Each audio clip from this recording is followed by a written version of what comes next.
İçerisinde gaz olan kolba maye manometrle birleştirilir. Kolbası olan qaba salındıktan sonra manometrin gösterişi değişir. Kolbadakı qaz üçün hansı ifadə doğrudur? Əvvəla baxıram ki, bu kolbada yuxarıdan aşağıya bir P0 atmosfer təzyiqi təsir göstərir. Bir dənə də qazın təzyiqi var, yəni P-qaz. Görürəm ki, bunların səviyyələri eynidir. Deməli onda P-qazın təzyiqi P0 atmosfer təzyiqinə bərabərdir. Daha sonra gəlirəm bu tərəfə. Yenə yuxarıdan aşağıya P0 atmosfer təzyiqi təsir göstərir. Bir dənə də buradan P-qaz.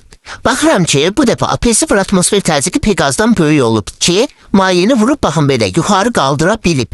Onda deməli P-qazın təzyiqi P0-dan kiçik olur. Mən bilirəm ki, atmosfer təzyiqi qiymətini dəyişdirmir. Atmosfer təzyiqi qiymətini dəyişdirmirsə, bunların tarazını pozan qazın təzyiqinin dəyişməsi olubdur. Deməli, qazın təzyiqi azalıb ki, atmosferdən kiçik olub. Qazın təzyiqi nə vaxt azalar? PV bərabər nü-RT yazsam, təzyiqin azalması üçün temperatur azalmalıdır. Əgər temperatur yoxdursa, yer kinetik bərabərdir 2-3 KT yazaram. Temperatur azalsa deməli kinetik azalmalıdır. Yəni cavab olur A variantı.